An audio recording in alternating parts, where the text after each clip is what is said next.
want justice for your family member. Getting somewhere. Well, guess what? My argument is simple, Tiffany. All I want is justice for my people. I want the people that caused this harm and this trauma and this pain and this hurt towards my people to know what it feels like. Right. I want them to know what it feels like to have their sons and daughters taken from them. I want them to know what it feels like to have their fathers to be sent into prison for a crime that they didn't even commit. I want them to know what it feels like to see their mother on drugs, man. And that is justice according to God. You gotta come back to your God. In America, the white man can sell all the drugs he wants to. As soon as he feels like it, he'll legalize crack. So this is what you do. You go to Planned Parenthood and you tell them to kill all the white babies and to leave my damn babies alone. How about that? That your pastor would never tell you. Your pastor would never tell you that you're a murderer. That you're a filthy, disgusting scum of the earth. That you want to kill an innocent child. Don't touch him, you back up. Take a step, one step. There you go. Let him come. Because if he crossed that line, it's on him. I just want it on camera. And I want everybody else to see what the brother looks like, man. He is ran and heavy all over. Hey, stand down. Hey, recovery.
Yeah. Shalom, shalom, shalom. Let me know if y'all can hear me all right. If I'm coming across A-OK. Salakia for the hold up. This is Priest and Asa Dawashab. Priest and Asa Dawashab of the ISUPK, started at 1 West 125th Street, Harlem, New York, under Commander Jenna Yohana. We've been teaching the truth of the Bible since 1969. Tonight is the Brotherhood class. I'll just be jumping in real quick for y'all to teach a class for y'all. Also, Magazar usually handles the class on Tuesday, but I'm gonna just jump in right quick for y'all. The water, young man Charles, for putting the 1W in the chat, letting me know that y'all can hear me. All right, so we'll dive into a topic. If you have questions, feel free to ask. You know what I'm saying? Anything y'all want to ask, you can type it in. Let me add the link to this joint. It's a lot here. Add that real quick. All right, I see we got some strong brothers and sisters in the chat. Most High in Christ, y'all. The water, everybody that's tuning in from wherever you are on this earth, man. The water for tuning in. Damn, you in Arkansas, Charles? Man, they got you moving. Shalom, shalom, shalom. All right, Yahweh Shem Yahweh Yahweh Shamar Alatham Bashem Yahweh Shai. I just posted a link in the chat. If anybody wanted to join the live, any readers, any troopers, young man, anybody that's able to read the verses, click on the link. Help a brother out. If you have any questions you want to ask directly, click on the link. You know what I mean? Anything you want to do, the link is available to you if you want to join the live stream. All right. Most High in Christ, man. Shalom, shalom.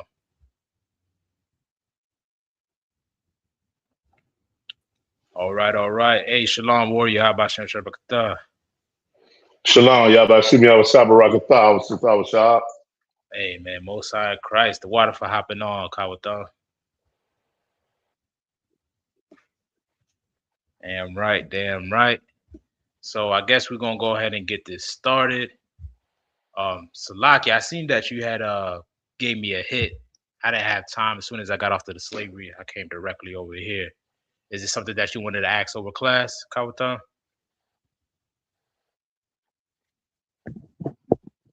You can hear me?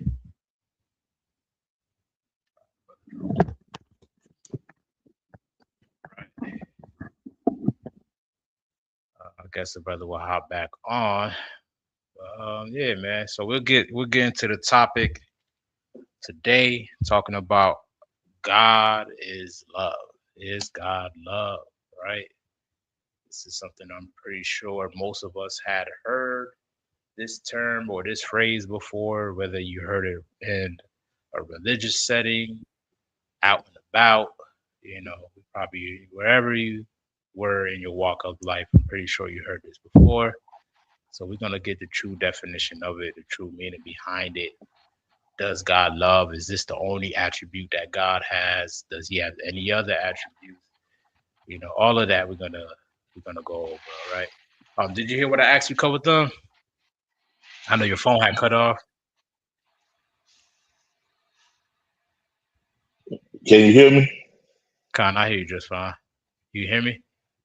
I got a delay. I hear you, but I got a delay with the video. Oh, okay. Yeah, I was saying I seen you hit my line, but I wasn't able to get to it because after the slavery, I came directly to set up the live.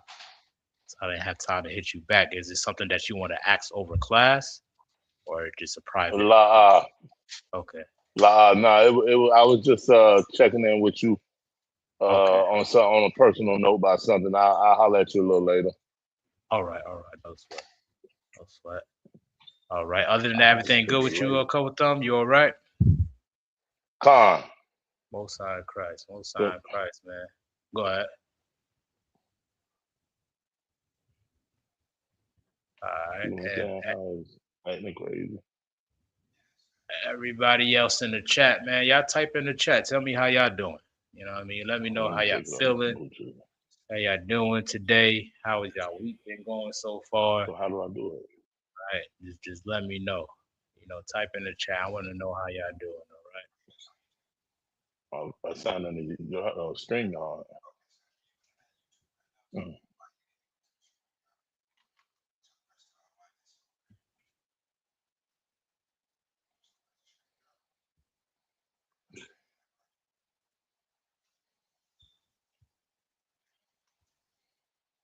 Oh, there you go.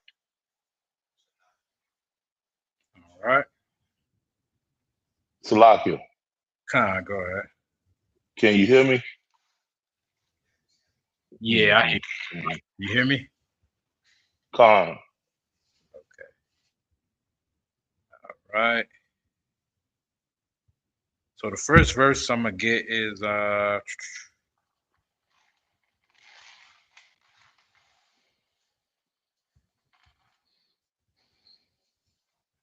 let's get First John chapter 4 and verse 8. All right. Eric Davis said, "I'm good, Ottawa, but I'm sick and tired of this place." I can dig it. I can feel that, man. You know what I mean? I can dig it. But thanks to Brotherhood, we able to get through this together. Because I'm sick and tired of it as well too. But y'all make it worth a while. You know what I mean? Y'all make it worth being here. You know, time come we'll be able to rejoice together. Right now we suffer together as a nation. So most high in Christ for you being on this class and tuning in. All right. This is the only place we're gonna find the answers that we need to our issues. All right. Anybody else, man? Y'all tell me how y'all feeling. Tell me how y'all feeling, man. How y'all doing? Everything, man. Type it in. Communicate. Holla at your boy. And let me know whenever you Salakia, got that Adawan. code, Tom. You got it? That was First John what? 4 and 8. I'm ready, Adawan. All right, you got it, Warrior. This is the book of First John, chapter 4, verse 8. He that loveth not knoweth not God, for God is love. For God is what? For God is love. Now, Les, if we were to break this down and get a good understanding, an in-depth understanding of this, we have to understand what love really means. Now, I'm gonna ask y'all, right? I want y'all to tell me what's your idea of what love really means. Let me get your own individual answer. No right or wrong. Just tell me what y'all think. All right. Anybody want to give a shot? Most High in Christ, Eric Davis, the water hopping on. I don't know if you heard the question. Salakia, Right. I'll give it a shot. Go ahead. What does love mean? Following the law, statute, and commandments. That's a great answer. That's very true. That's very, very true. Uh, let's say in general, like in dealing with others in relations to others, like how would you define the word love? Actions. Actions. That's a good answer. It's a good answer. Actions. Right. Anybody else, or unless you have any more you want to add, Kawatha? Yeah, yeah. That's some great answers, brother. Great answers. Anybody else want to add?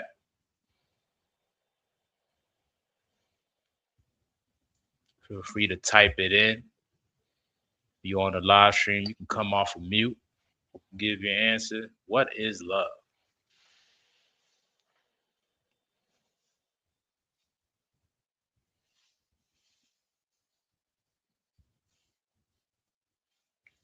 God is love. What does that mean?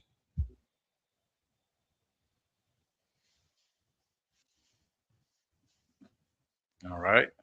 Let's go to First Corinthians. All right. So we're gonna jump to First Corinthians chapter 13. And let's start at verse 1. All right. The beauty of the Bible often defines itself. Right. So if you're looking for definitions for certain words or meaning behind certain words, guess what? The Bible explains it for you. You understand what I'm saying? So when it comes to love, the Bible has a perfect definition for it. Now, let's go ahead. We're First, gonna read about it. Yeah, First Corinthians chapter 13. chapter 13. I'm ready. All right, you got it, word. It's the book of First Corinthians, chapter 13, verse 1. Mm-hmm. Though I speak with the tongues of men and of angels Mm-hmm. and have not charity, Mm-hmm. I am become as sounding brass or a tinkling cymbal.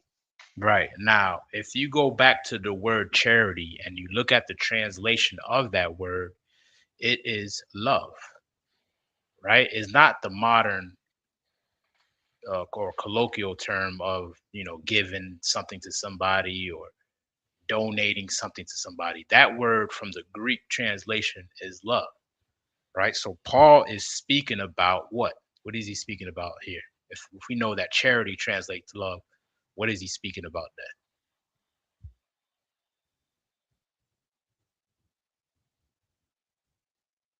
What is the context of Paul writing this? What is he saying? What is he talking about?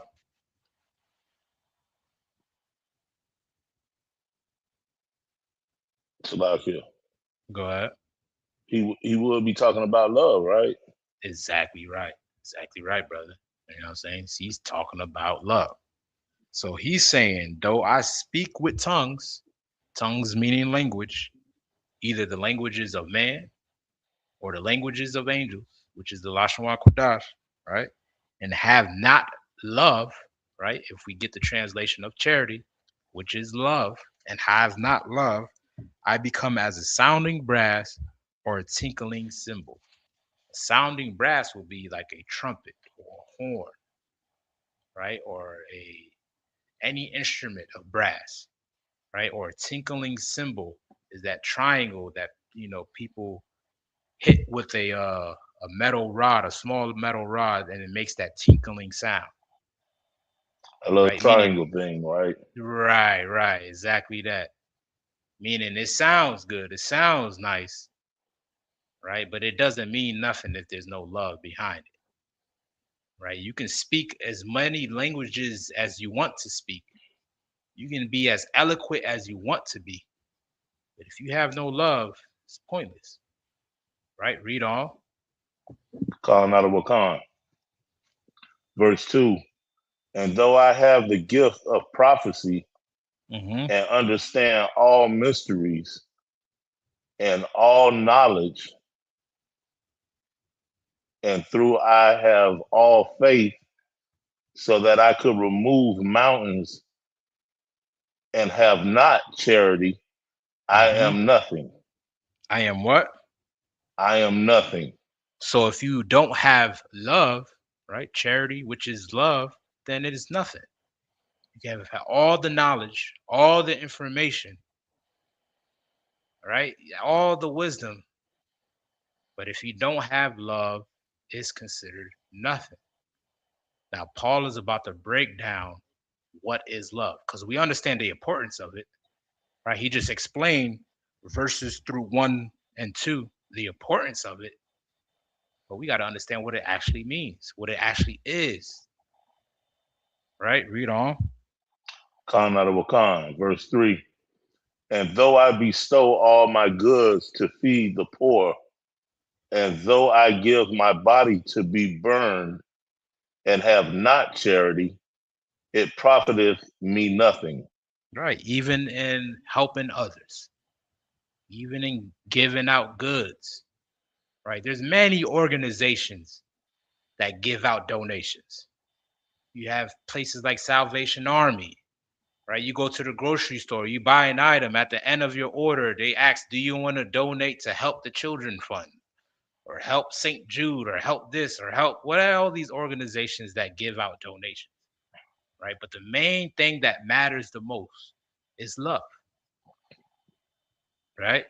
If you don't have that, it is all pointless. So let's go and get what love really means. Read on. Calling out of Wakan. Verse 4.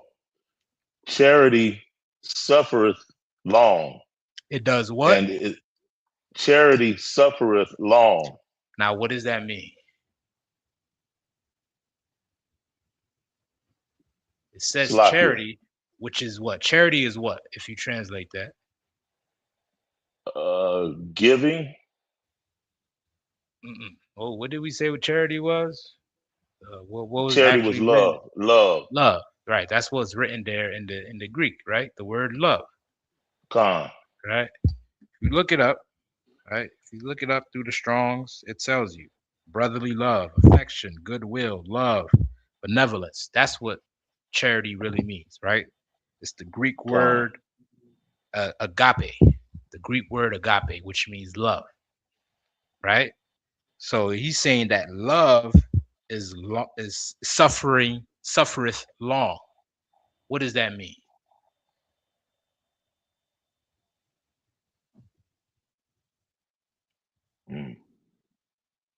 Anybody want to give it a shot?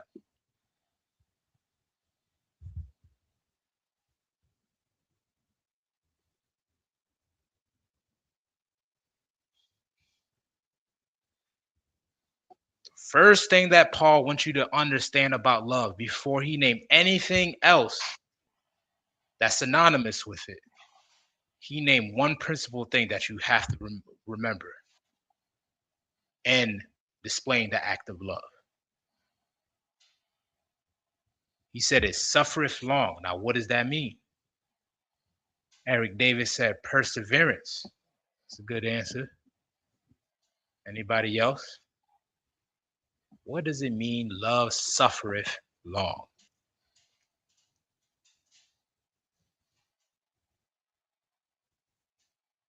Salakia. Mm-hmm. That is, it's needed for it to mean something. Needed for it to mean something. Okay. That's like explain. Like, what do you mean by that? I mean, if there's no love in it, like he said, then it means nothing. Mm-hmm. So he's explaining what it actually really means. And he said it suffereth long. Right? So for us to grasp what love actually is, we have to know why is he saying it suffereth long.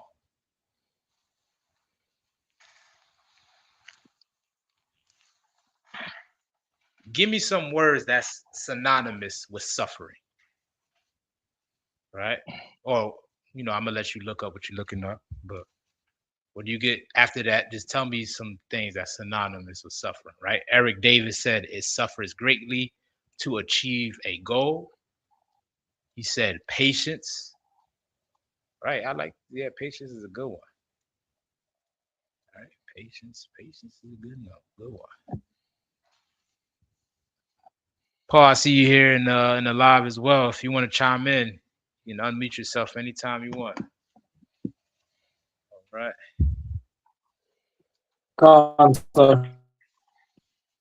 Okay, Most High Christ. You want to tell me what does he mean by suffereth long? What you think that means?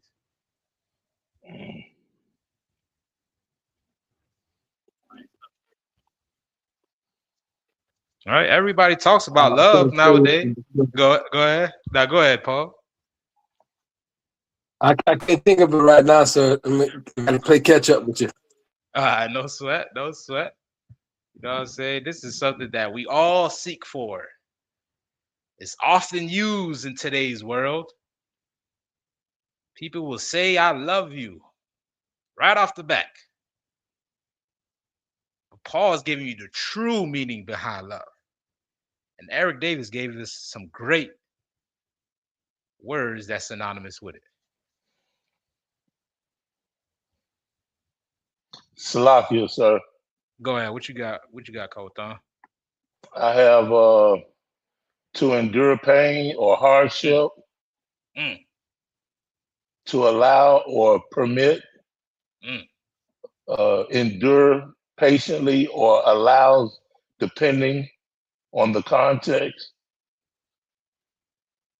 Mm. It's used in specific verses. Uh, Suffers meaning love is patient or love endures for a long time without giving up or becoming angry. Mm. That's perfect answers. The anguish, the pain, the suffering. Give yourselves a hand. You know what I'm saying? Perfect answer. Right? Same answers that Eric Davis gave as well. Agony, distress, and pain. So if we take those same words that you just read, Kawatan, and that Eric Davis put in the chat, and we put that in replacement of suffering, and after it, we read on and say long, right? Agony, long, distress, long, pain, long. What is Paul saying?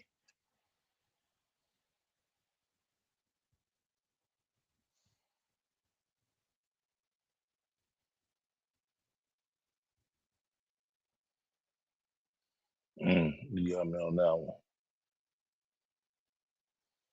You can think about it. No rush. Charity suffereth long and is kind.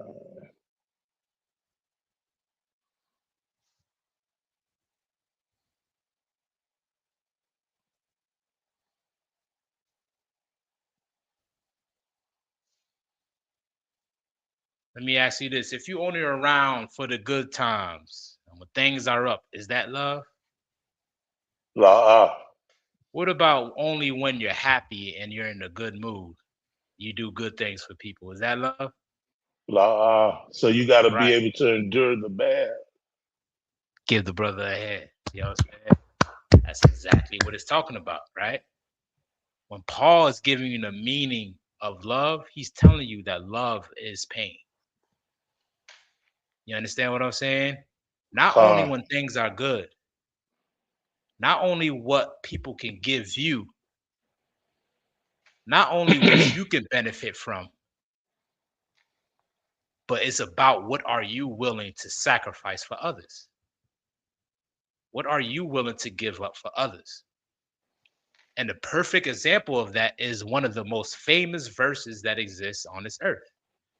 What is the main verse that every Christian pull to explain the love of God? What is the most Salaki. famous verse? Go ahead. John 3:16. Let's go ahead and grab it. John 3:16. All right. We're going to get a great example of what love really is. Right? Because Paul said, love suffereth long. You have to be long suffering in love. Right? Because the thing is, your love will be tested. It would be tried. It will be tried. Right? And love don't exist until there is a opportunity or a situation for it to present itself. If there's no need for it to present itself, then it's just a word. But whenever hard times come around, tough times come around, do you still really love? Are you really going to stick around? Or are you only focusing on what you can get out of every situation? Right? You got that for me? Con, not a con, sir. Go ahead. This is the book of John, chapter 3, verse 16. Mm-hmm. For God so loved the world. Let's slow That, this down, Kawata. Let's help these brothers and sisters out understand. Let's taste every word and grasp and really dissect and go in depth on what love really is. Right? Let's start that one more time and we're gonna go word for word so we can understand. Go ahead, Kawata. con, not a con. For Mm-hmm. God so loved the world. For God so loved. So this is the context. It's talking about love. For God so loved the world, right? Now, of course, we understand that that world is talking about Israel. The world of so-called blacks, Hispanics, and Native Indians would make up the 12 tribes of Israel, right? This is who we were prior to slavery, prior to us being colonized and our having our history and our heritage wiped out. If you trace our history and you trace who we are, it goes all the way back to the nation of Israel, because that's who we are ethnically. We are the biblical Jews, the Israelites. And God said, out of his display of love for this world, he did what? Gave. He did what? He gave his He did only what? begotten. He Let's gave. He did what? He gave. He did what? Gave. He gave. All right. It didn't say that he received or he got. It said he gave. So the greatest display of love is where God did what? To give. Right. He gave. So if God is love, right? And we're supposed to be walking in the spirit of that, what should we do then in order to show love? How God showed love? Salaki. What we got? Go ahead. Give. You got to Give to give. one another. Right. It's about what you do for others. Right? As we read 1 Corinthians 13 from verse 4 on down, right? When Paul mentions all the attributes that goes with charity, which is love, right? This is not something that we should look for as a checklist or whether or not people are doing that to you. But this is something that you should internalize, right? Be introspective about and see whether or not if this is something that you are giving to others. Because the Bible just said in John 3:16, it's about what are you willing to do for others and the Most High. If God is all love, right? Read on. Khan out of a car. For God so loved the world that he gave his only begotten son, that whosoever believeth in him should not perish, but have everlasting life. Right. That he loved the world so much, the world of Israel, the world of so-called blacks, Hispanics, and Native Indians, that he gave his only begotten son. What did he give his son to do?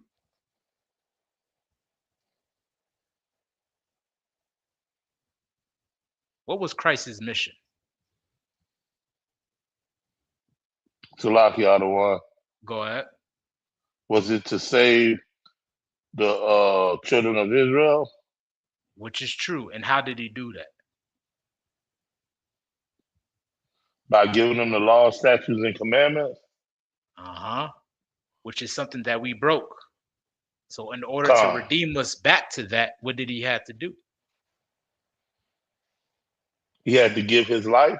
He had to die. He was sacrificed, right? Khan. In exchange for the salvation of Israel, he gave up his life as a sacrifice. Because he understood that was the greatest display of love that he can give to his people. But that's right? deep. No greater love than the man have that he give his life for his friend. That's what Christ said. So if we understand love, love is about what you're willing to sacrifice, what you're willing to give, what you're willing to take a loss on, what you're willing to get the short end of the stick on, and not only focus on what benefits you. Right? Y'all with me? Khan. No sign of Christ. I see Eric Davis put John 15 and 13. Let's grab that real quick. And let's just read that real quick. And we're going to jump back to 1 Corinthians. But let's get 15 to 13.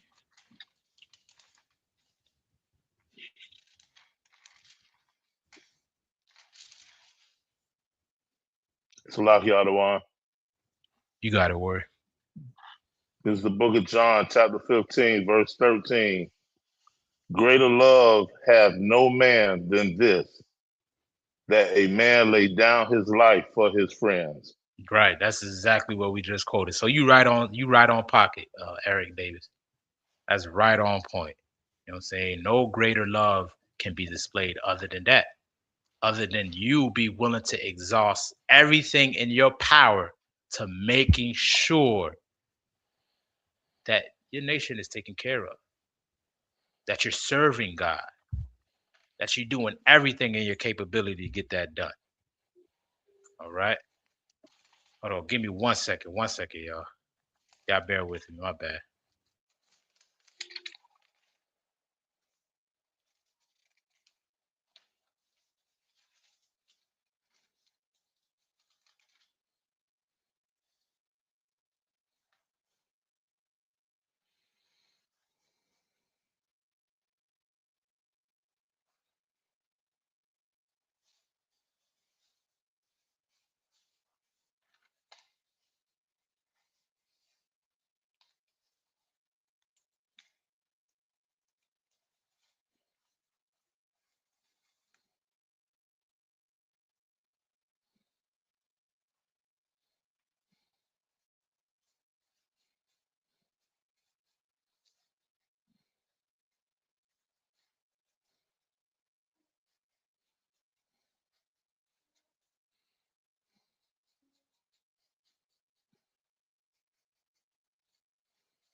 Hello.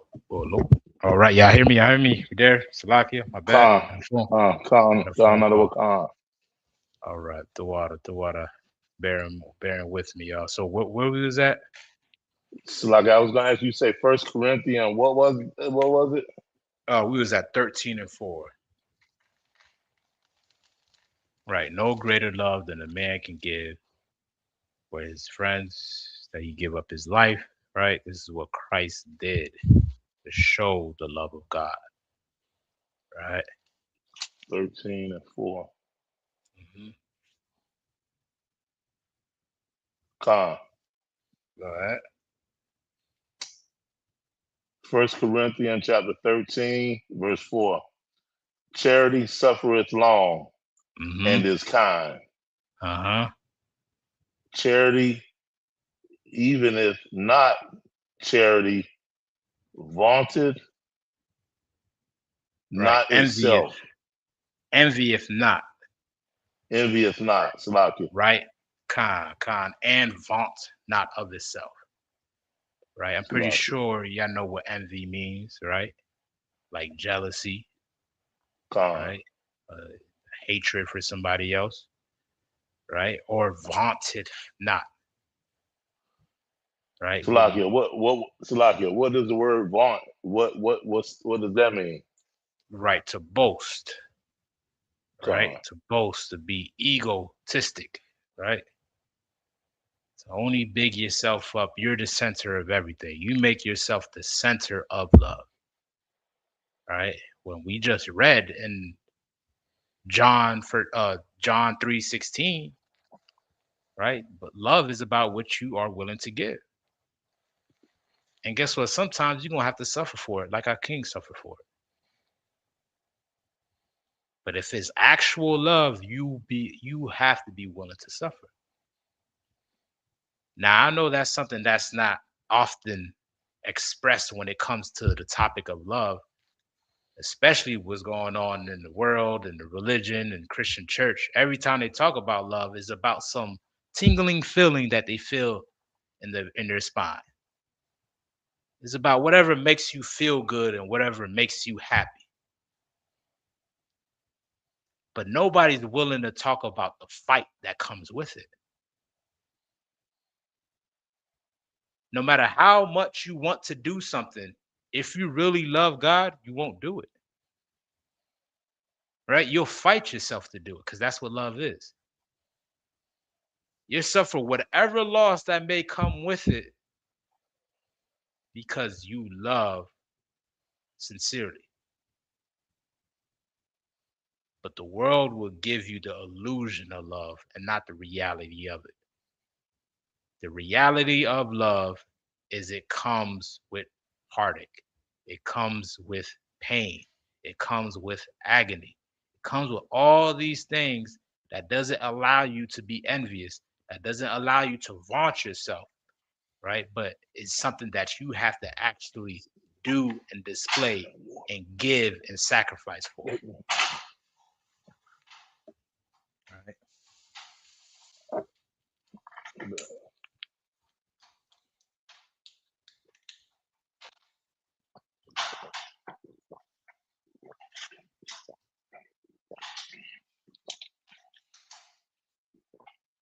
All right. Let's read on whenever you can. Con. Is not Salakia. Charity, what was that word again? How you pronounce that other one? Envious. Envious. Mhm. Salakia. Charity, envious not. Not Mhm. puffed up. Is not puffed up. Right. Vaunteth not itself, is not puffed up. Like we just said, somebody who just boasts and brag and make everything about them. Right. Read on. Verse 5. Doth not believe itself Hmm. unseemly. Seeketh not her own. Seeketh what? Is seeketh not her own. Read on. Is not easily provoked. Hmm. Thinketh no evil. Right. Now, all these things that we're reading, we have to look within ourselves to see whether or not this is something that we are displaying unto others. Right. Rather than thinking, well, is what I'm receiving from such and such person. If you go down to a group of individuals, a list of individuals, and ask whether or not these persons are providing these things unto you, guess what? You're missing the whole point of love, right? The whole meaning behind it, like we just read, is what you're willing to give as the Most High gave his only begotten Son. So you have to look within yourself. Am I kind? If I'm boasting or puffing myself up, if I'm acting unseemly, am I showing signs of envy? You dig what I'm saying? Right? And like the scriptures say, whatever a man sows, that's what he's going to reap. If you want people to be trustworthy, guess what you have to be? If you want people around you to be kind, guess what you have to be? right? You want to be the change that you want to see in others, right? Let me get Mark 12 and 29, Bible Kashah.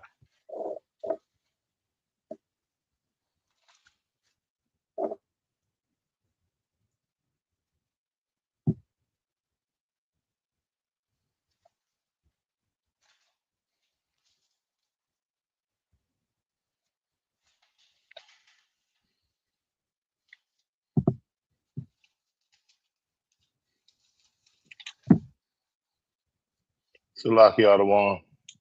Go ahead. This is the book of Mark, chapter 12, verse 29. And Yahushua answered him, the first of all the commandments is, hear, O Israel. Here, O Israel, just a sidebar. This is only talking about the 12 tribes, so-called Blacks, Hispanics, and Native Indians. This is who Christ is speaking to. Read on. The Lord our God is one Lord. We got one God, Yahweh. Read on. Verse 30. And thou shalt love the Lord thy God with all thy heart, and with all thy soul, and with all thy mind, and with all thy strength. Right. This The first. is. Go ahead. This is the first commandment. That's the first thing. The first principle is to understand that we have to love the Lord with all our heart, our mind, our soul, and our strength. Right? It's not about what God can do for you, it's about what are you willing to do for the Most High. A lot of people think God is their personal genie. Right? Like he's just a Make-A-Wish foundation and God that just you request it, he gives it. That's why you have so many prosperity preachers that go on the pulpit every Sunday and talk about how God will bless you financially if you just sow the seed. How God will give you a new car if you paid your tithes. Right? That's all they talk about. Being rich and wealthy and serving God. Well, there's a lot more that comes with serving the Most High. God don't only want you to only think about when it comes to loving him, about the things that he can make you prosperous with, but it's about what you are willing to sacrifice for him. Are you willing to give up pork, crab, shrimp, and lobster for the Most High? Are you willing to stop smoking weed for the Most High? Are you willing to give up prostitutes and whores? Are you willing to give up being a whore or a prostitute? You know what I'm saying? Are you willing to give up Christmas, Halloween, birthday for the Most High? You know what I'm saying? Like these are the things you have to do in order to show that you love the Lord. And that is the first commandment. Read on. Khan out of Wakan. And the second is like, namely this. And the second is what? Hold on, let's slow this down, Kawatha. It said, and the second is. And the second is like, namely is what? this. Hold on, let's pause that right after that word. You said the second is what? Namely. Read on. This. No, thou you said shalt love thy neighbor as thyself. Hold on, Kawata. Let's back it up. Right? I want you to say the word after I say this phrase. It says the second is what? What's the word that comes after? Is what? Is like. Is what? Is like. Is like. That's the word, right? Like is the word, right? Con. Now, what does that mean? What does that mean? Right? It's saying the second commandment is like the first one. So what does that mean?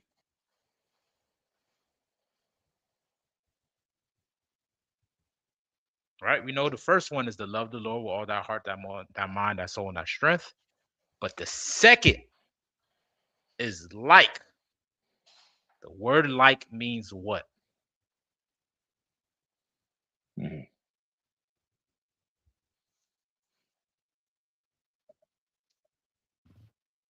Lucky, sir. Go ahead.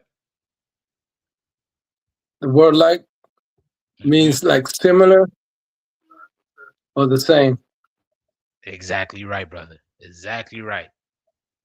So Christ is saying the second is the same as the first, meaning there is no difference between the two,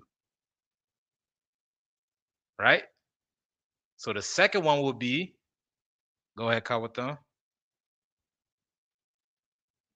You on mute if you got a word. Namely this. Slakia. And the second is like, namely this. Thou shalt love thy neighbor as thyself. Thou shalt love thy neighbor as thyself. Meaning what? You can't do the second. I mean, you can't do the first if you're not doing what? Namely this. Which is? The second. Which is? To like. Like this. You can't do the first if you're not doing what? Because they're both the same. The first is to love the Lord with all thy heart, thy mind, thy soul, and thy strength. And the second one is what?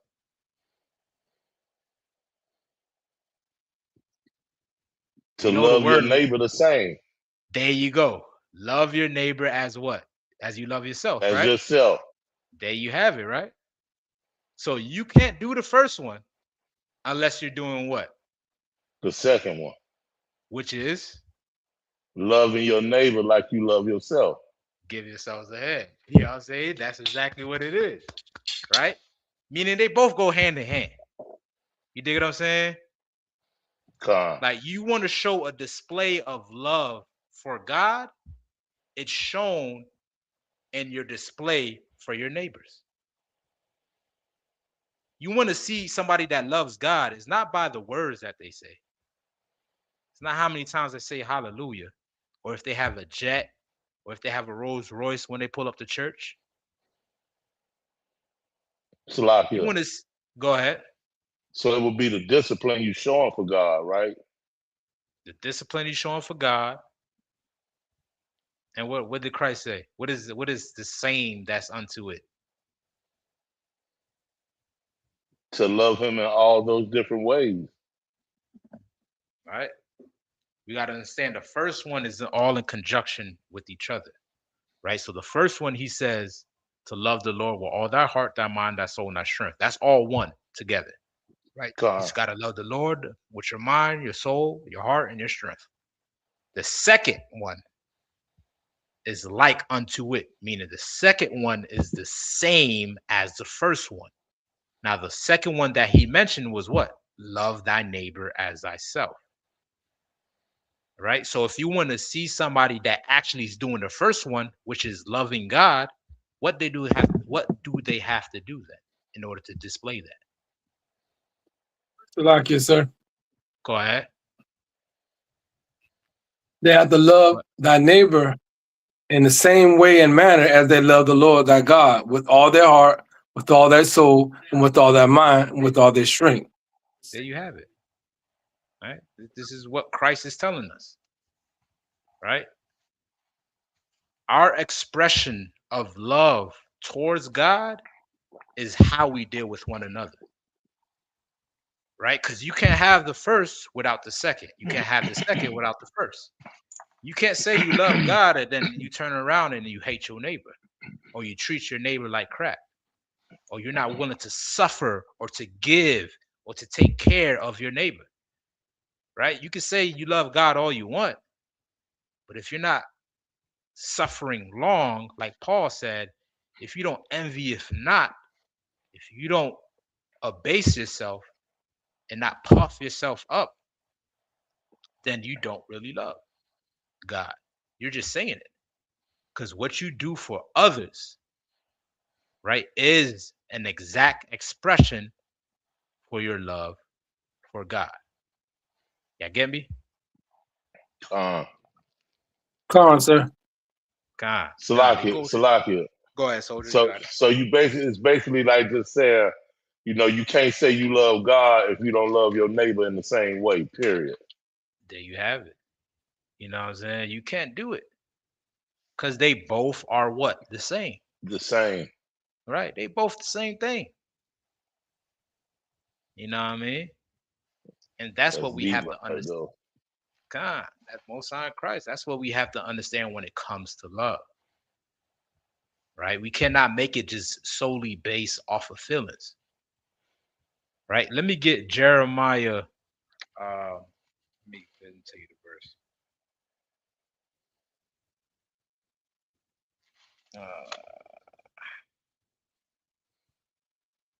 Jeremiah 17:9. Let's get that real quick. I'm gonna teach you where emotions come from. I'm gonna teach y'all where emotions come from. Because emotions come from a specific part of your body. Salaki, I'm the other one. All right, you gotta worry. Here's the book of Jeremiah, chapter 17, verse 9. The heart is deceitful above all things. The what? The heart is deceitful above all things. Right now, when the Bible mentions the word heart, what is it talking about? Salaki, your mind. Your mind, right? That's what the heart is, right? It's not talking about the organ that pumps blood throughout your body because that's what a heart does. But everything comes from the mind, right? Don't nothing function in the body without your mind first telling it to do it first, right? And the Bible is saying that your mind can be what? Deceitful.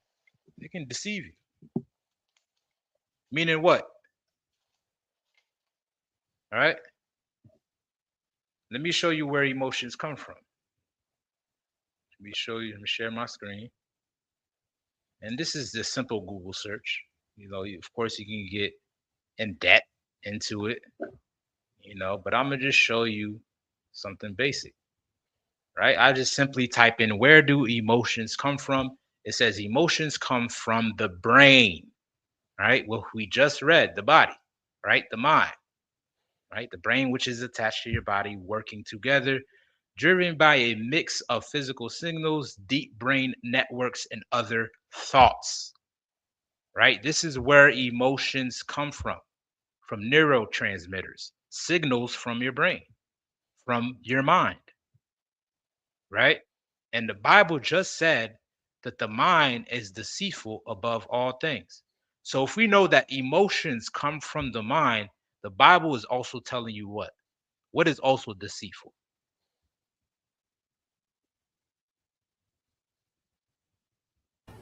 Salakia, sir. Go ahead. The heart of man, The heart of man, which is the brain. which is the brain, which is true, right? But what comes out of the heart of man? What comes out of the brain, the mind? Salakia. Go ahead. Emotions. Give the brother a hand, right? Emotions, right? That's what comes out of the heart of man. That's what comes out of the mind. Emotions. Emotions come from the brain and the body working together, driven by a mix of physical signals, deep brain networks, or own thoughts. So the Bible is not only saying that your mind can deceive you, but guess what? Your emotions can deceive you as well too. Emotions are deceitful. And a lot of times we get tricked out of things because we become too what? Emotional. You become too emotional, right? We're emotional driven. We rely on the emotions to make our decisions rather than being logical and thinking things through, right? If you react on impulse, if you react on emotions, oftentimes you're not going with your better judgment. So if you only think the concept of love is simply just emotion, well, guess what? You're sadly mistaken on what love really means. Because it's much more than just an emotion. Emotions are deceiving. They're fleeting. You feel one way 1 minute, the next minute you feel another way. They come and go. You know what I'm saying? Emotions are not long lasting. Sometimes you feel happy, sad, angry, mad, all that comes and goes. So you don't want to just rely on emotion alone when it comes to love. If we know that emotion is fleeting, you have to understand that love is a duty. It's a duty. It's an obligation. It's a commitment. That's what love really is. Regardless how you feel, regardless of the agony, of the pain, of the hurt, of the suffering, you will suffereth long. You understand what I'm saying? Because that's what love truly is. Right? Jump me back to where we was at. We was at I think we read Mark 12. So drop that. Let me get John 13 and 35.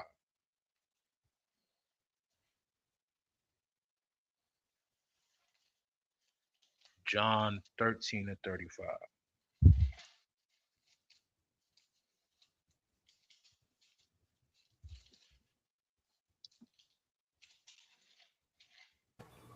Salaki.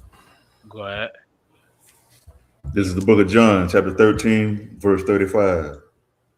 By this shall all men know that ye are my disciples, if ye have love to one another. If you have what? If ye have love one to another. Right. So what is Christ saying? Right. This is how you're gonna know you my disciples. Go ahead, Kawatan. By loving your neighbor as you love yourself. True, 100%. Right. That's exactly what he's saying. But let's break it down word for word. What is a disciple? Right. What is a disciple?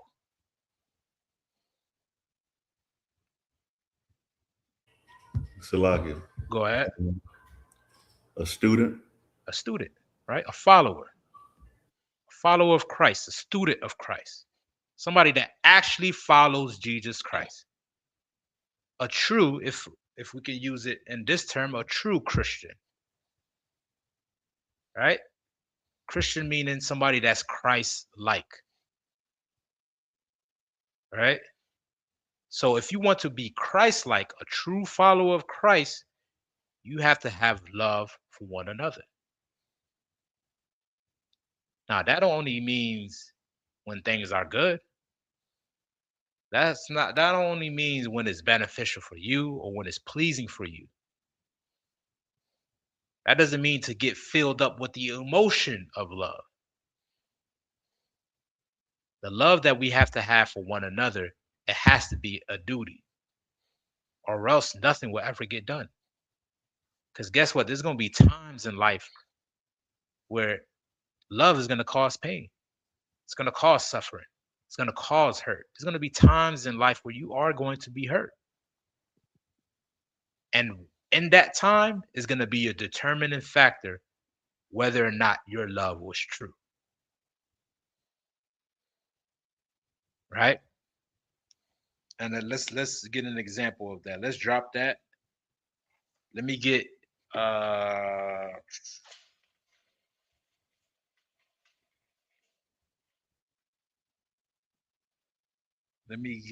what Christ said.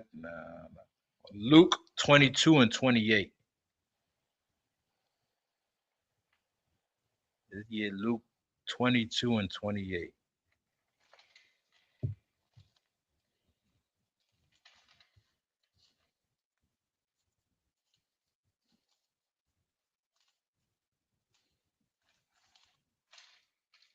Salaki.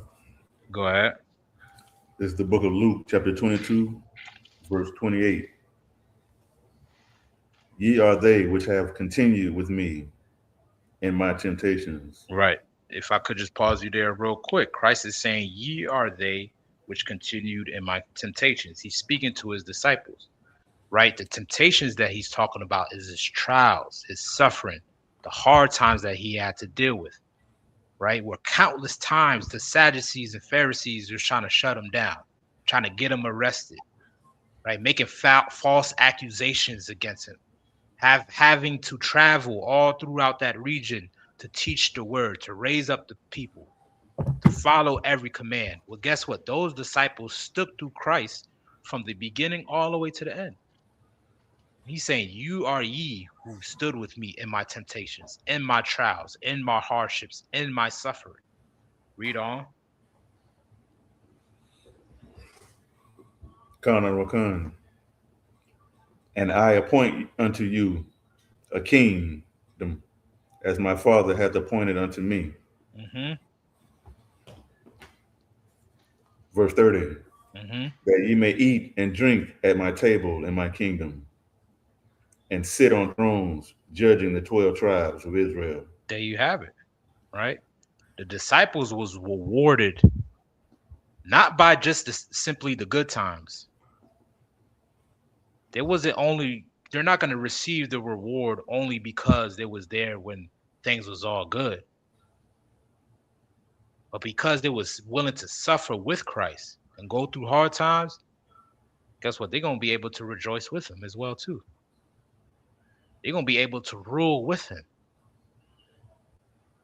because they was willing to give up their time, give up their life, give up what they wanted to do independently, and so solely focus on serving Christ, their king, their master.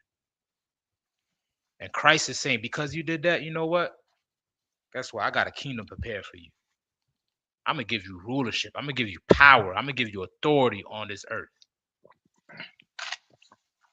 because you was willing to suffer with me.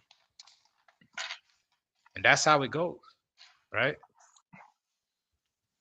That's how love is measured, right? So let's drop that. Let me get Luke,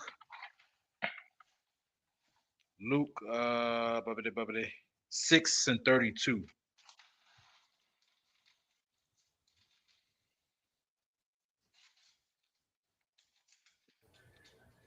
Lock you.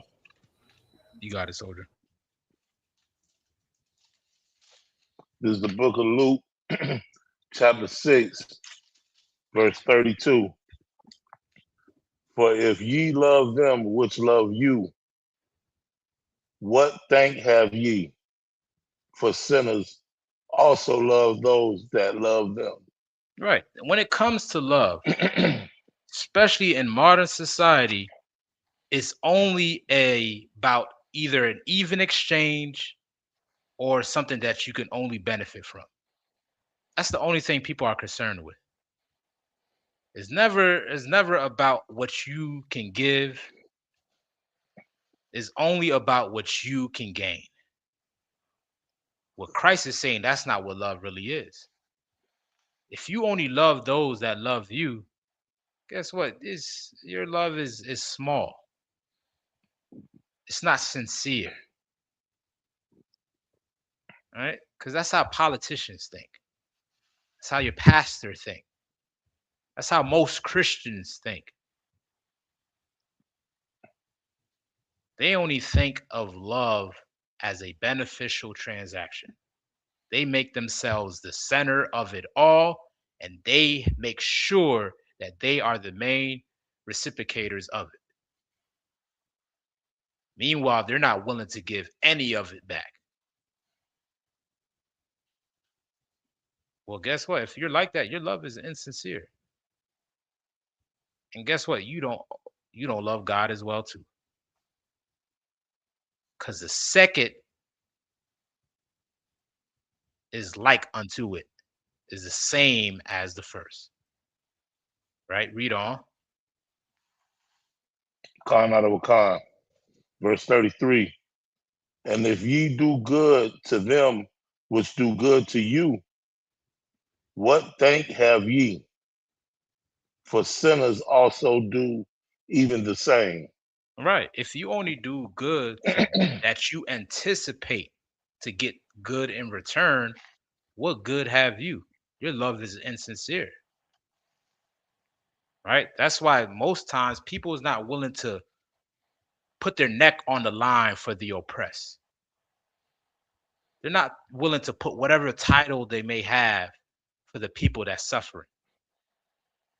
Because, there's no gain in helping the underprivileged. It's not like they're going to be able to pay you back, right? There's no gain in helping the poor. I mean, they have no money in the first place to give you, all right? But most people will only see who they can help as a benefit. So rich people click up with rich people. People make agreements where they can benefit from, they can get exposure from. People is only willing to help if they know they can get a good check behind it. But if they know they can get nothing behind it, guess what? They won't participate. If they know they're going to take an L behind it, guess what? They won't participate. Well, ask yourself, is that really love then? Is that really love? Right? If it comes to relationships, right? It's not love. If it comes to relationships, the minute your girl pisses you off, you ready to break up with her. You ready to leave her. Is that really love? The minute your man tell you to do something that you don't agree with as a sister and you ready to leave him, is that love? Whenever the point of love pisses you off and you decide to run from it, guess what? Your love was never sincere. It was never true, is what Christ is saying. Because if you only love those that can reciprocate it exactly how you want them to reciprocate it back, then guess what? Your love is small. Yeah, by Truman Shop Record Thumb. Hey, shalom, Yahweh Officer Kanak, my main man. What's going on, priest? Tawad, sir. What's going on with it? Nah, I'm Tawad, man. The water for hopping on. Did you want to chime in? Oh, live, so go ahead. I didn't even know you was teaching tonight. Select. Nah, I didn't even know I was teaching mine either. No, it's all good. God. But yeah, man, the water for hopping on. But yeah, you know what I'm saying? That's what love is truly about. Right? Read on. Khan out of Khan, verse 34. And if ye lend to them of whom ye hope to receive, what thank have ye? For sinners also lend to sinners to receive as much again. Don't that sound familiar? Who that sound like?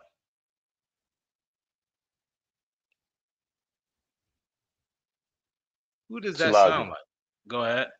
Them Christians. There you go. Sound like your pastor.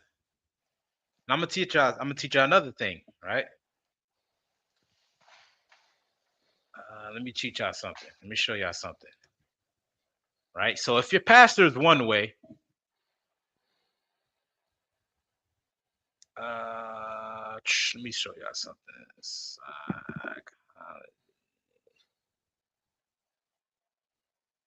All right, look at this, right? Well, people got to understand your leaders play an important, very important role when it comes to educating the people and leading the people, right?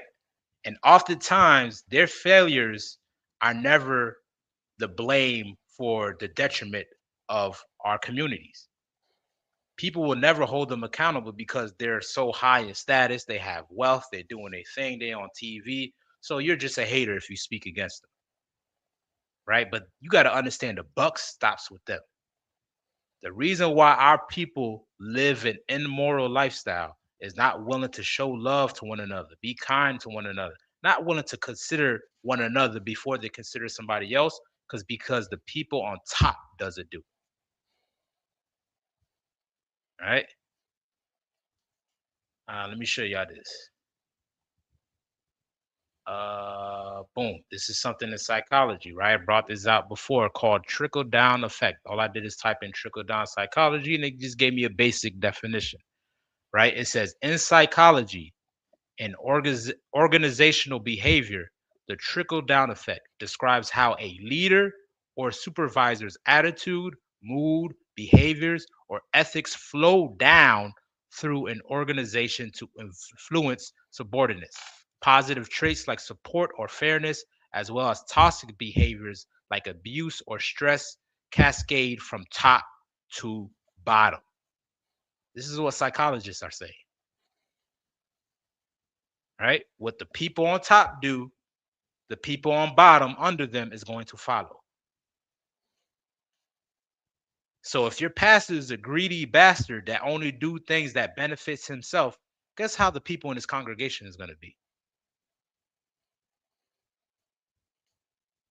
If your pastor is immoral and a sexual deviant, guess how the people in his congregation are going to be? Slakia. Go ahead. That's where they get that little term leading by example. Yeah, perfect. That's most high Christ. That's a simple way to put it, right, Kawata? God. You know what I'm saying? Leading by example. Well, guess what? We have the great example out there, right? Christ laid down the example. In John 3:16, it says, for God so loved the world that he gave his only begotten son as an example to what love is. So your pastor who sits on top, who's teaching every Sunday in the pulpit, if he's not giving to the community spiritually, mentally, and economically,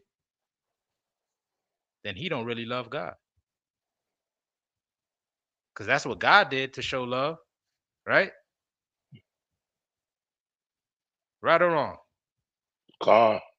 God. Right? And this is something that we got to understand when it comes to us. All right? Our display of love is our display of how we treat one another, how we care for one another. That's very important. You understand what I'm saying? God. Right? So read on in Luke.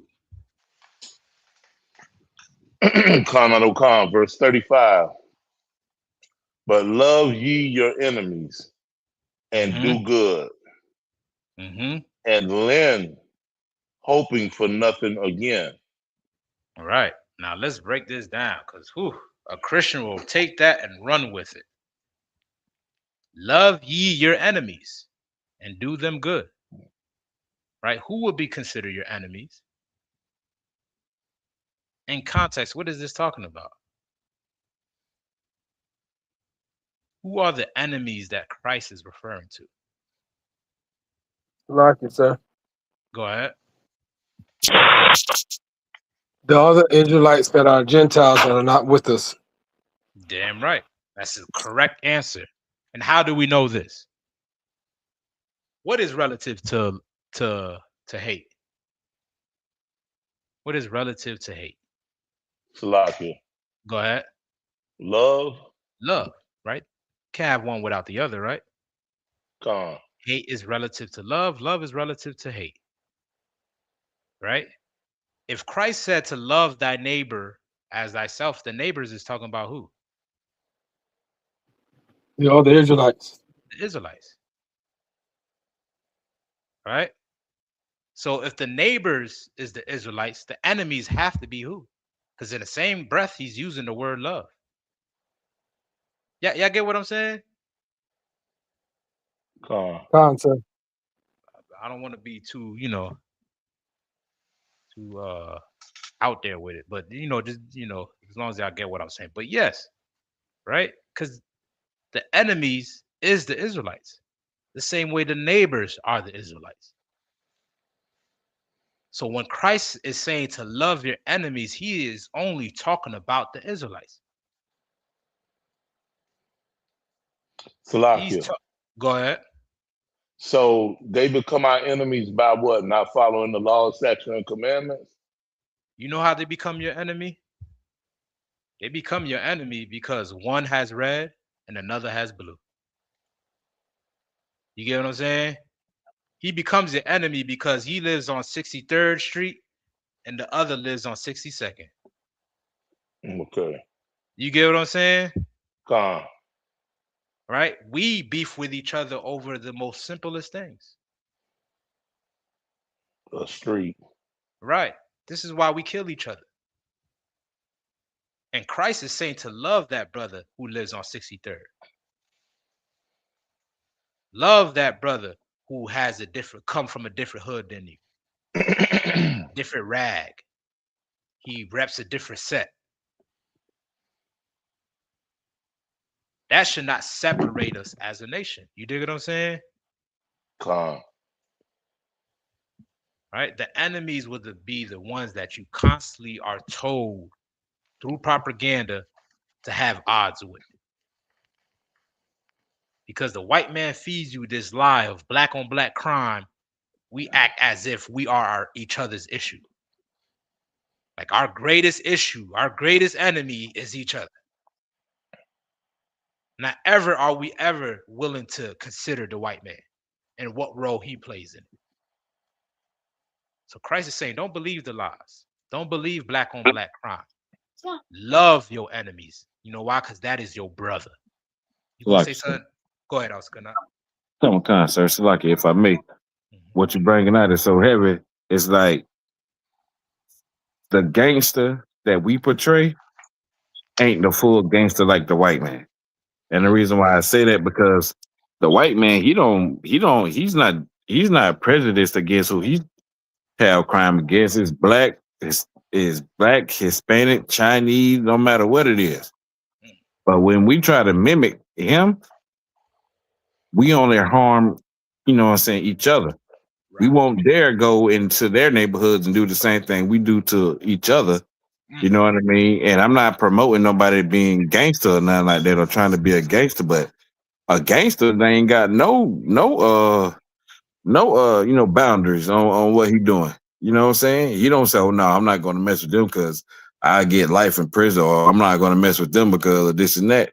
Gangsters don't prey on the weak. They just do their thing. You know what I'm saying? But us, we prey on the weak, and the weak is not the weak, the poor. We prey on the poor, and the poor is the 12 tribes. Damn right. Damn right. Damn right, man. That is so true. So true, man. Like, we've been swindled. It's been a game that's been played on us. We forgot what love really is. We forgot it all. We have to understand, in order to get back to serving God, we have to really dig deep into what love really is. And if you ain't willing to draw the line and put your neck out there for your people, and guess what? Your love is insincere. Right? This is hard work, what we do in the ISUPK. This ain't easy. But the one that see it through till the end is the ones that actually love Blacks, Hispanics, and Native Indians. Our freedom is not dependent on how soon Yahweh Shai could return and save us. Our freedom is dependent on how much we love each other. Then we'll be free. You dig what I'm saying? Until we really show the true meaning of love towards one another, we'll never be free. And this is what Christ is saying. This is what needs to be done in order to do that. We have to reconcile these issues that we have with one another and realize we have a greater enemy, the so-called white man and these other nations. They are a greater threat to us than another black man will ever be. Because another black man, and he ain't never put a burning cross in your yard. He never lynched your uncles and your aunties. He never stole your identity and then fed you Christianity. So how the hell are you going to look at him as if he's the most evilest thing that ever happened to you, when you have the perpetrator sitting right there all along? It's like the Scooby-Doo, you know what I'm saying? Where they unmask the villain and they go get all surprised. You know what I'm saying? Well, we waiting for the villain to be unmasked. You know what I'm saying? Well, guess what? Once you take off that mask of the villain, you're going to find your friendly neighborhood white man right under that mask. Who would have thought? You know what I'm saying? We're not each other's enemy. And only through love is how we're able to find that out. Any more on that, Kawatham? Khan Adawan. Go ahead.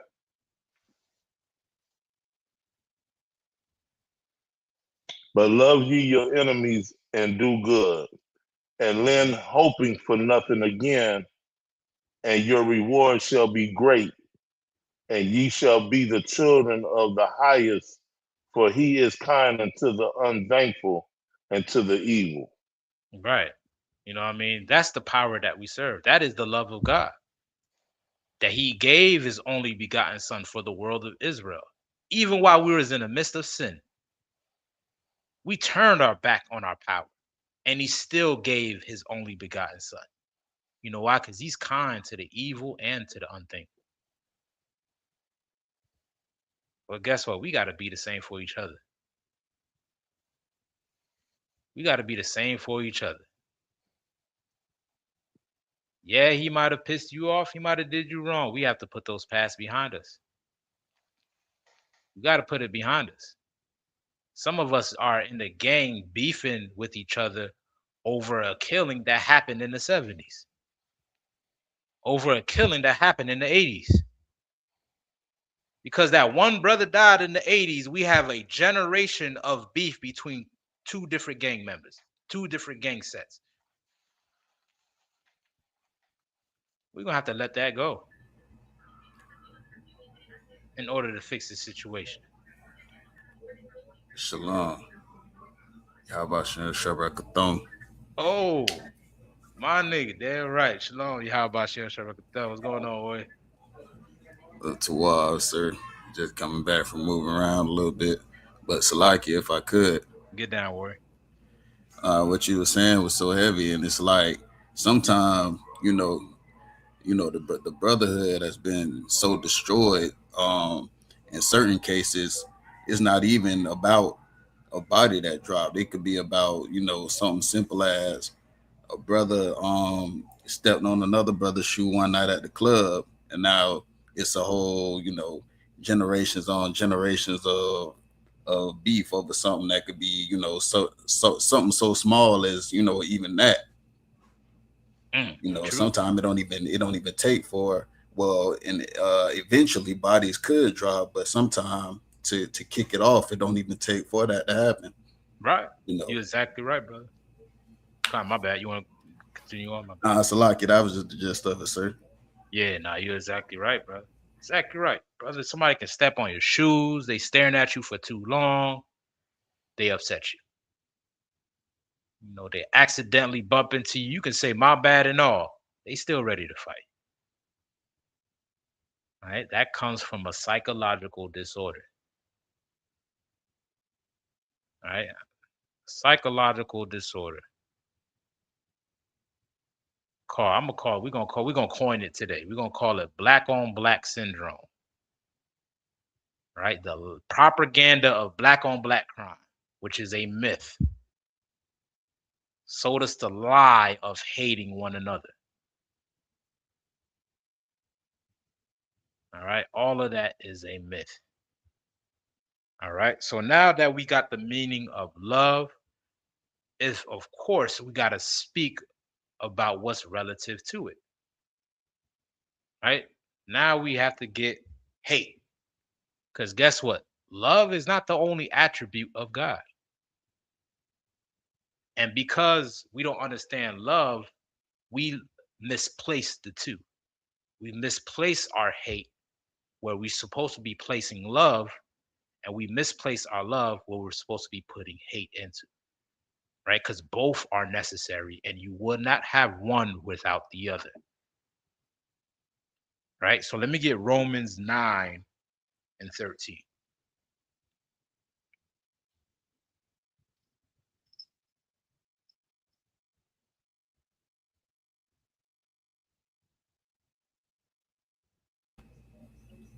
Come, sir. I got it.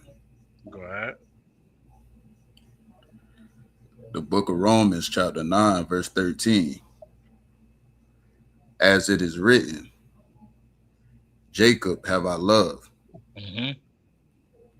but Esau. But who? But Esau Read on. Have I hated? Have I what? Have I hated? There you have it. Hate is in the Bible. The Bible just said God also hates. Now, for us, we heard this a few times. We're pretty familiar with this verse.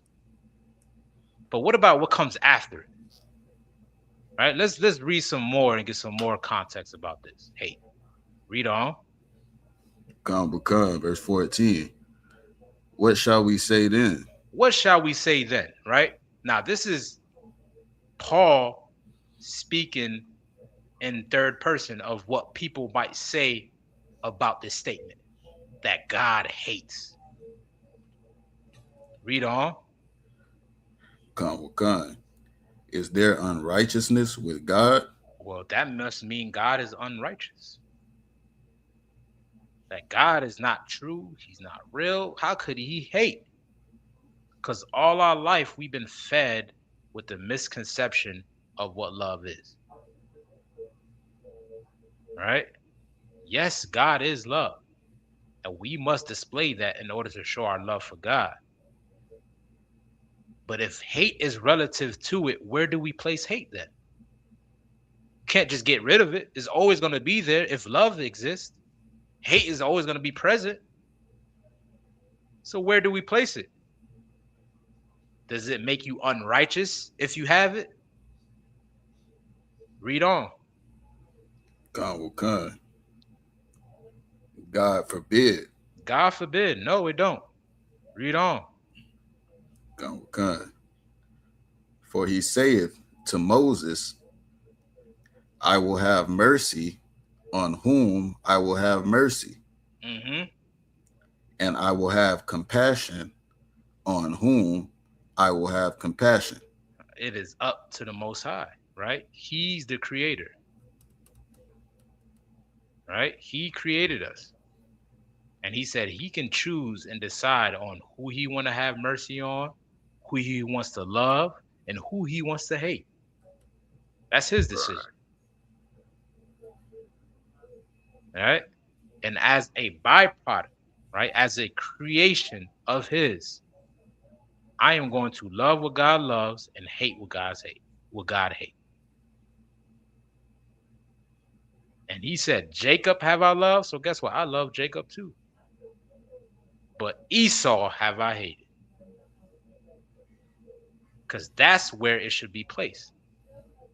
Now, why is that?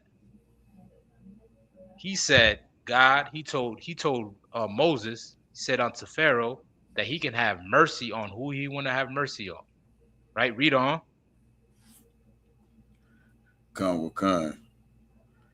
So then it is not of him that willeth, nor of him that runneth, but of God that showeth mercy.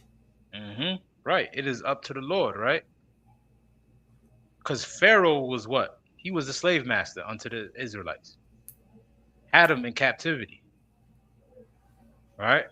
And the reason why the Most High showed love unto Israel and hated Pharaoh, it's not because of the color of their skin.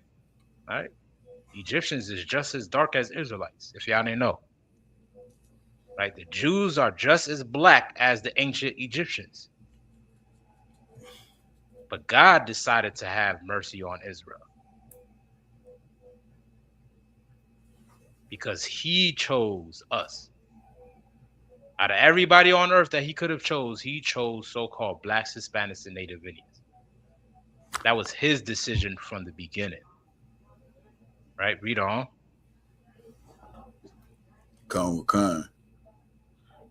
For the scripture saith unto Pharaoh, even for this same purpose have I raised thee up.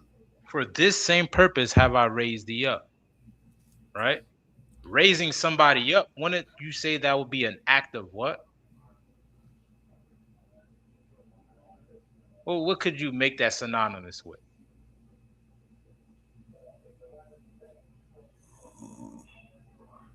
Salakia, Go ahead. like showing I want to say holding them in high regard, like showing them some kind of favor or mercy. So like, Yeah, showing them favor, mercy, which is synonymous with love, right? okay, Right. So God is saying what I loved what I did to Pharaoh. The love I showed him was raising him up. For what purpose? Read on. okay, that I might show my power in thee. Right. Destroying Pharaoh in Egypt. God loved doing that. He loved showing his power. That was love. You understand what I'm saying? God has Uh, pleasure in destroying those that oppress his people. Not because of the color of their skin, because this is what the Most High has decided. And his chosen people being oppressed under Esau. But guess what? He's gonna do what he loves to do. Raise them up and destroy them. All right, drop that. Let me get Ecclesiastes 3 and 8.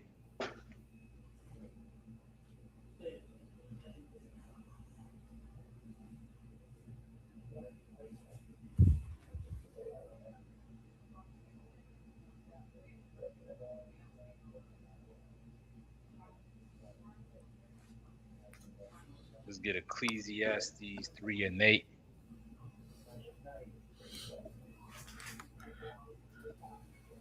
so So like, like, sorry, I got it. Somebody else says Salagi. I know you read last time, Kamar. If anybody else, Okay. I'm not sure who that was. Salaki, I don't want. Oh, okay. Khan, you wanted to read? Khan Adokan.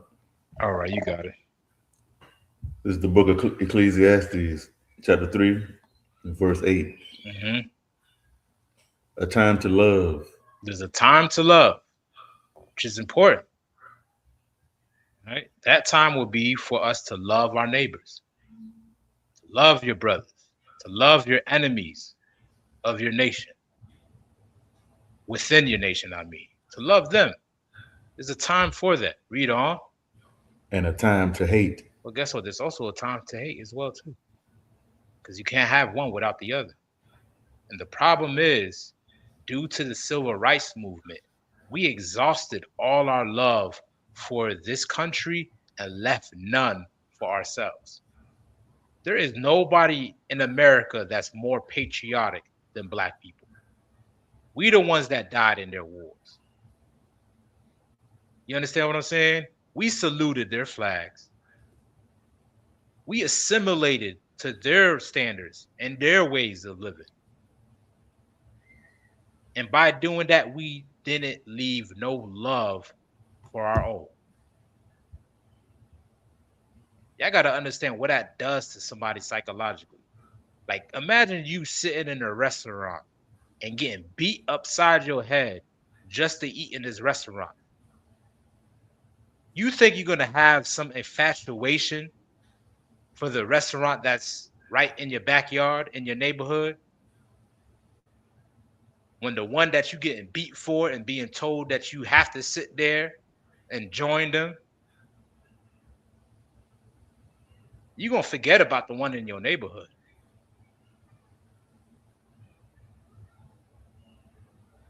If you know this one is the one that I have to strive and believe and assimilate to, all the other ones in your neighborhood ain't gonna matter.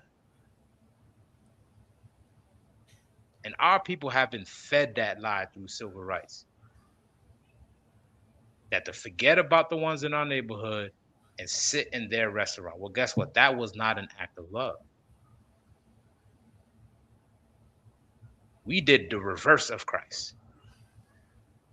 We showed love to the oppressor and hated the oppressed.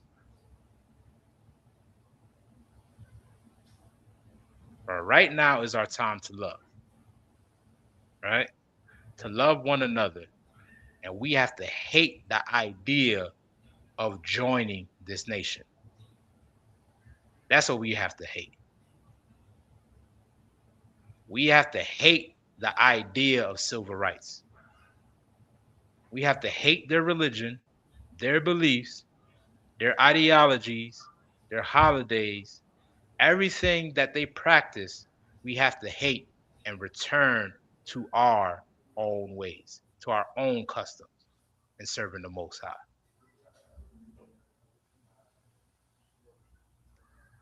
Because joining them has left us with nothing but hatred for each other.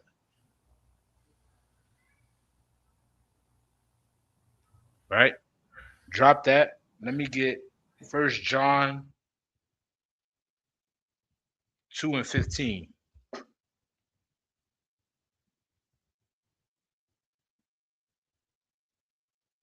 1 John 2:15.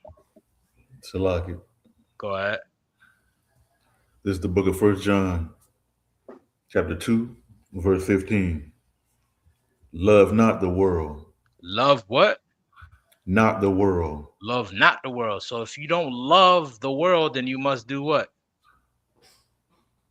Hate it, other one. Hate it. So what world is this talking about?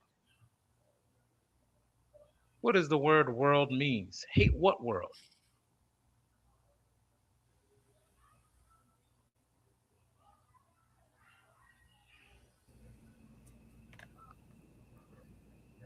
What is that talking about? The outside world, other one. The outside world. Anybody else want to add in? Carnal world. Salaki. Carnal world. Okay, we getting some answers. Salaki. Go ahead. Or the your oppressor's world, or the world ruled by the oppressor. Salaki. World ruled by the oppressor. Right? The thing is, his world is carnal.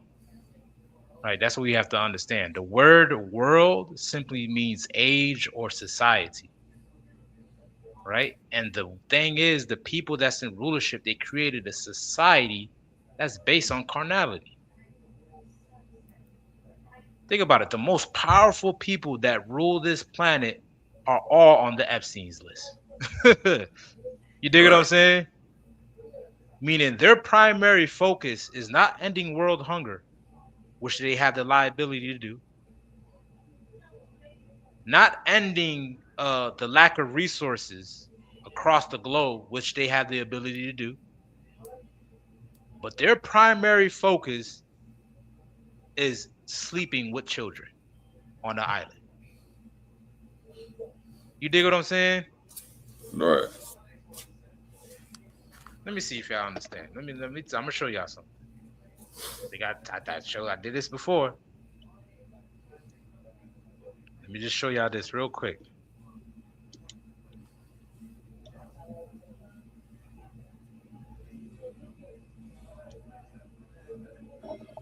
All right, I want to show y'all something.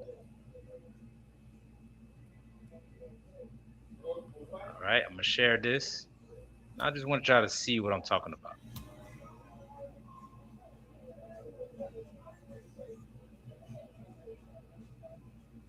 All right. Simple search. All I typed in was how long does $1 trillion last? $1 trillion will last 2,740 years if you spent 1 million every day. Damn. Forever. Oh man. Spending rates. 1 million per day takes 2,000 years. $40 per second. 3.45 million per day, right? Takes 700 years if you spent 3 million. 10,000 per day takes roughly 274,000 years to run out. That is a lot of money. It's a lot of money, y'all. And the people that is listed in the Epstein's list are multi-billionaires and trillionaires. meaning a little bit of crumb, even if they gave up 1 million, that would not take away from the trillion that they have.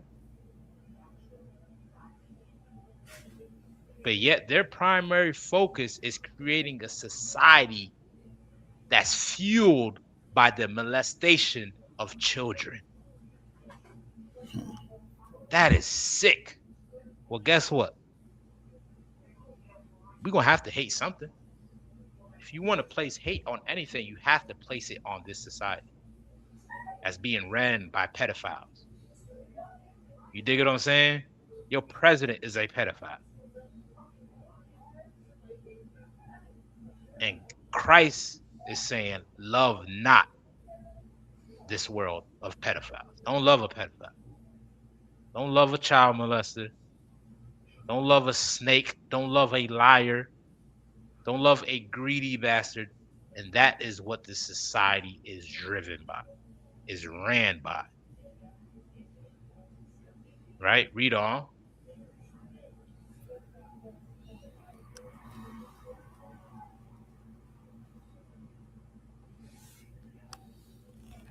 First John, if brother was reading. 2:15. You on mute if you're reading. Khan out of Wakan. You got it. Love not the world, neither the things that are in the world. Right. So the world definition, it is what? Age, cosmos, or society. There you have it, right? So he's saying love not this society that's being ran by who? Our oppressor. By our oppressor, right? Read on.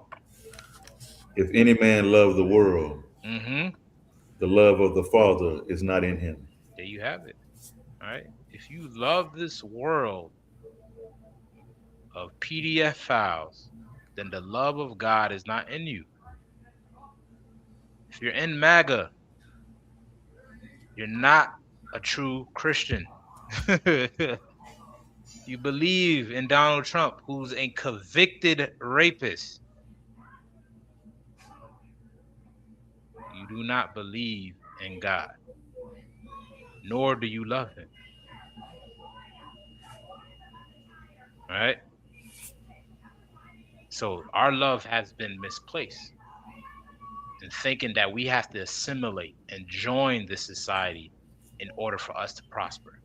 But as long as we love the Most High and serve him with all our heart, our mind, and our soul, and our strength, and the second is like unto it, loving thy neighbor as thyself, guess what? We will be ruling this planet Earth. But you have to be willing to suffer for it. You have to be willing to suffer for each other, because that's what love truly is. And with that, Wada, big up to everybody that tuned into the class. Most High in Christ. The Wada, everybody. Officer Kamar, Oscar Knock, Trooper Kawatham, the Wada. You know what I'm saying? Young man, Paul, Eric Davis, young man, Eric Davis. The Wada for tuning in. Make sure y'all like, share, and subscribe. Any questions y'all want to ask before I close it out? Did y'all want to ask anything on topic, off topic? Anything y'all want to add? All right. Go ahead. Hold on, it's a quick question. Let me get it real quick. If I could. I didn't want to leave here without any unanswered questions. So if you want to ask, feel free to do so. It's a lot, yes, sir. Go ahead. So, in the beginning, I had somebody asked to say because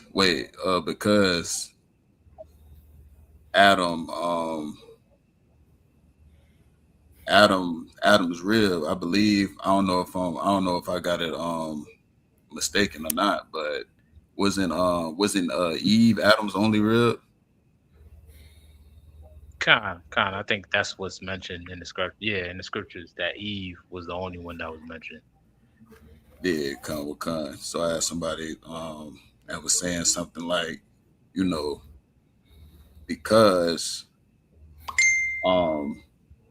because it doesn't really mention anybody else, and only Adam and Eve is mentioned. That was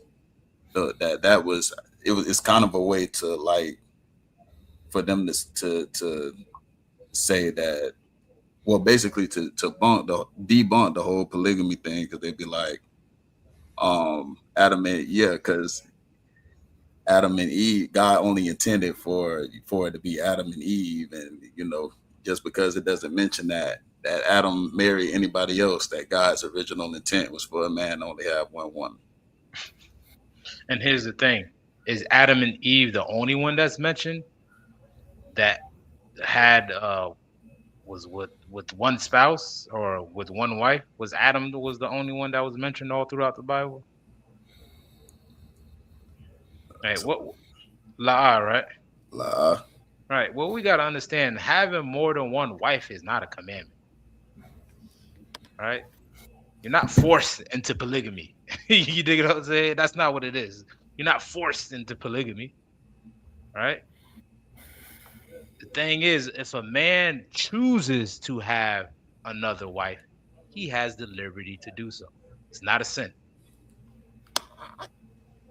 All right. And you'll find often in the Bible where brothers will have just one wife because that's what they decided to have. You dig what I'm saying? Now, if a brother did decide to get another rib, well, guess what? There's provisions for that. All right. Somebody give me in the law where it says if a man gets another wife. I think it's somewhere in Leviticus that her raiment should not perish or something like that.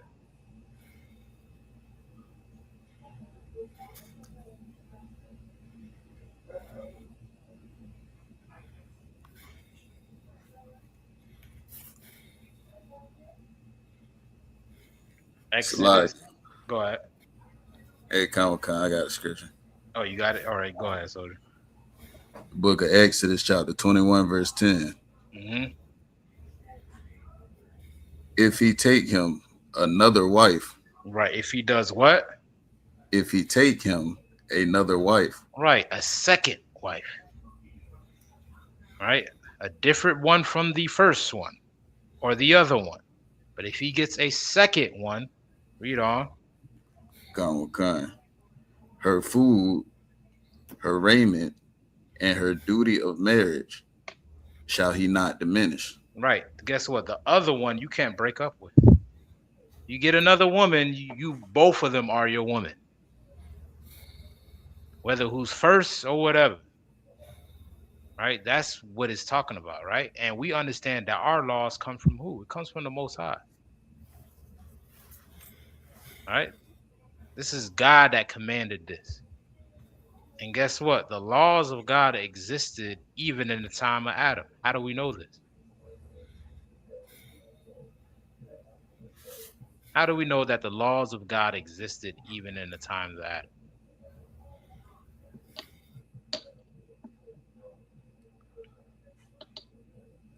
How do we know? Salakia, other one. Go ahead.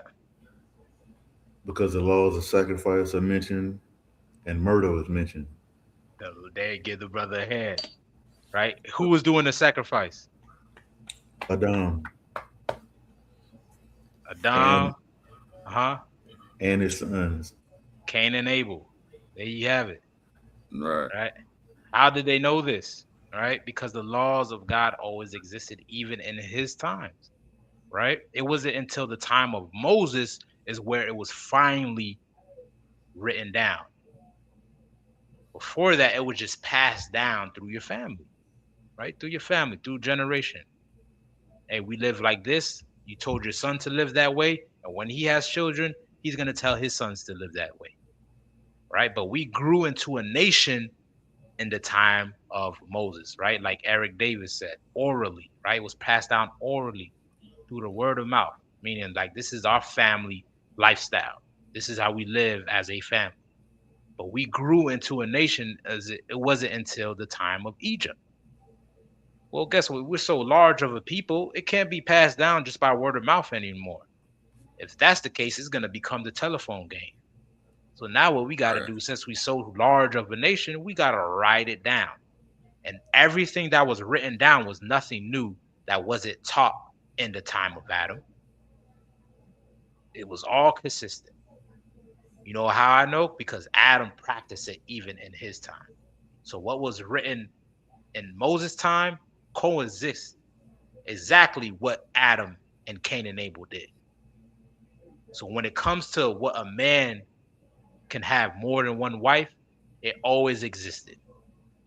The Bible says the Lord is the same forever, today, yesterday, and tomorrow. I'm paraphrasing. He don't change. Right? So even in the beginning, if a man chooses, if he wants to have more than one wife, he could, because it's in the law.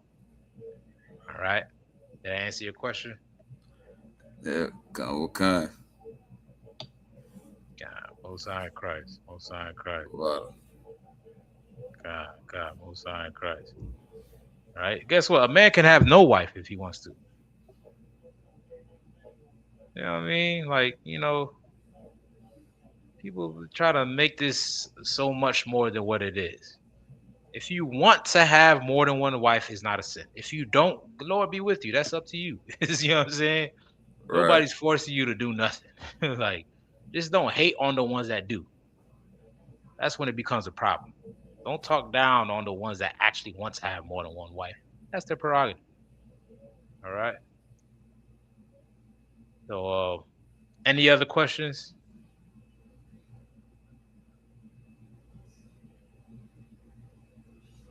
That's about it. Man, we up out of here, y'all. So with that, man, shalom, Israel. The water once again, y'all. Shalom. Shalom, Israel.